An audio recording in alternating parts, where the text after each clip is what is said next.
بسم اللہ الرحمن الرحیم۔ السلام علیکم ورحمۃ اللہ وبرکاتہ۔ ناظرین اکرام، رزق کے لیے سورہ اخلاص کا مجرب ترین وظیفہ رزق کی تنگی ختم ہوگی،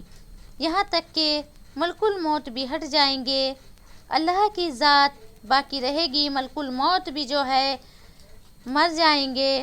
موت کا اللہ تعالیٰ سارے فرشتوں کو بھی موت آ جائے گی، سارے انسانوں کو بھی موت آ جائے گی، تو اللہ تبارک و تعالیٰ ملک الموت سے پوچھیں گے کہ اب باقی کون ہے؟ ملک الموت کہیں گے کہ اللہ اب تیرے سارے انسان، تیرے سارے جنات، تیری ساری مخلوقات، حیوانات، نباتات، جتنی بھی مخلوق ہے اور جتنے بھی فرشتے ہیں ان کو بھی میں نے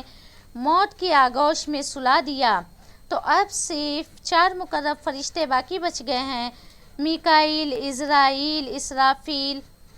اور خود ملک الموت عزرائیل علیہ السلام جو ہیں۔ تو جبرائیل کو یہ 3 فرشتے میرے علاوہ باقی ہیں۔ اللہ تعالیٰ فرمائیں گے عزرائیل اب آپ ان کو بھی موت کی آغوش میں لپیٹ لیں۔ جب حضرت جبرائیل علیہ السلام کو ملک الموت روح قبض کرنے لگے گا، اس وقت اللہ کے عرش بھی سفارش کرے گا، کانپے گا اور ہلے گا، اور وہ کہے گا یا اللہ یہ تیرا وہ برگزیدہ فرشتہ ہے جو نبیوں کے پاس جاتا تھا، نبیوں سے براہ راست بات کرتا تھا، ان پہ تیرا پیغام وحی کی شکل میں نازل کرتا تھا، اور سب سے بڑی بات یہ ہے کہ آخری نبی محمد رسول اللہ صلی اللہ علیہ وسلم کا خدام بنا، آپ کا خادم بنا، آپ کا پیغام پہنچاتا تھا، معراج میں ہر جگہ آپ کے ساتھ رہا۔ تو اللہ رب العزت اس سے کہیں گے کہ جو بھی عرش کے نیچے ہے اس کو مرنا لازمی ہے، کلی شیء حالی، میرے عرش کے نیچے جو کچھ بھی ہے، عرش کے نیچے 7 آسمان ہے، زمینیں ہیں اور مخلوقات ہے، یہ ملک الموت حضرت جبرائیل علیہ السلام سب کی روح قبض کریں گے، اور جب روح ان کی نکل جائیں گی اللہ تعالیٰ پوچھیں گے اب کون باقی ہے؟ کہیں گے کہ اللہ تعالیٰ میکائیل کی روح بھی نکال دی، سب کی روح نکال دی، اب یا تو باقی ہے یا میں عزرائیل باقی ہوں۔ اللہ تعالیٰ فرمائیں گے کہ ہر چیز نے مرنا ہے، ختم ہونا ہے، تیری روح بھی نکالی جاتی ہے۔ جب عزرائیل ملک الموت کی روح سلب ہوگی اس وقت وہ ایسی چیخ ماریں گے، کہیں گے یا اللہ اگر مجھے پتہ ہوتا کہ روح نکلتے ہوئے اتنی اذیت ہوتی ہے، اتنی تکلیف ہوتی ہے، تو میں انسانوں کی روح جو ہے وہ نکالنے کی ذمہ داری نہ لیتا،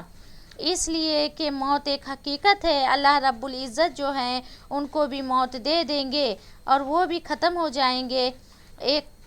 آسان نہیں۔ ابو الیث سمرقندی رحمۃ اللہ علیہ تنبیہ الغافلین میں لکھتے ہیں 1 سال نہیں، 10 سال نہیں، 1000 سال نہیں، 1,00,000 سال نہیں، 10,00,000 سال نہیں، بلکہ 14,00,000 سال بیت جائیں گے، کچھ بھی نہیں ہوگا، اللہ ہی ہوگا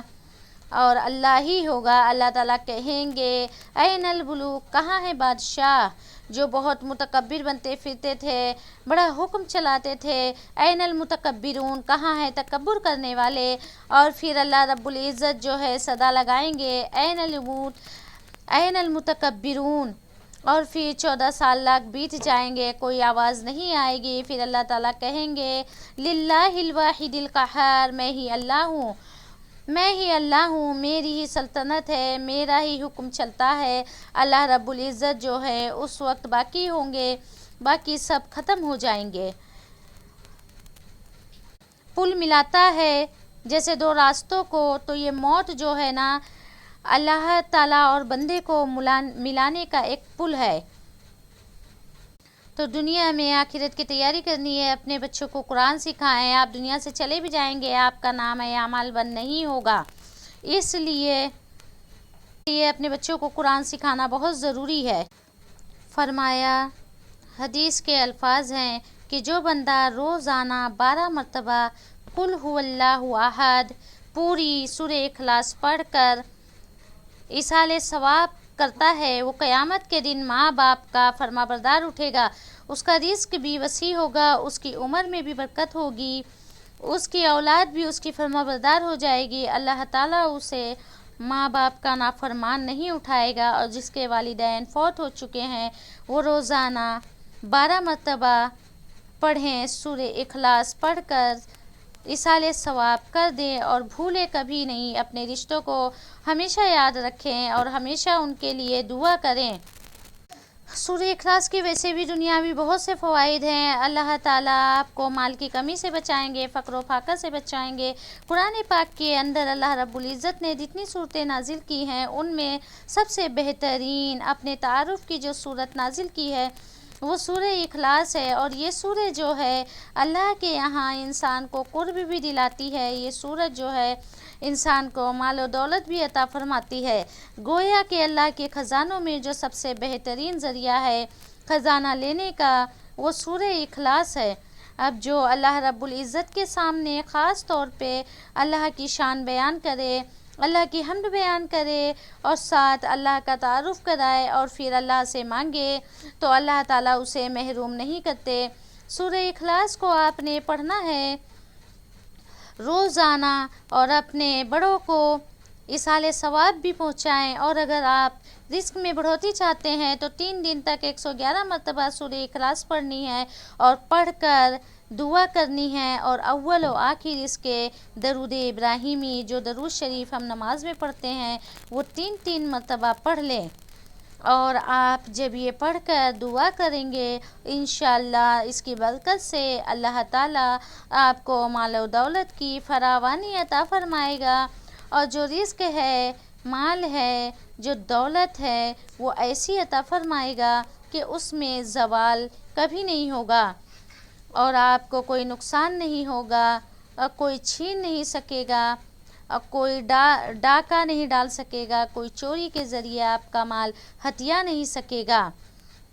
آپ کو دھوکہ دے کے کوئی ہتھیا نہیں سکے گا، کیونکہ اصل چیز یہ ہے کہ مال آ بھی جاتا ہے لیکن جان کا خطرہ شروع ہو جاتا ہے، لوگ دھوکہ دینے شروع ہو جاتے ہیں۔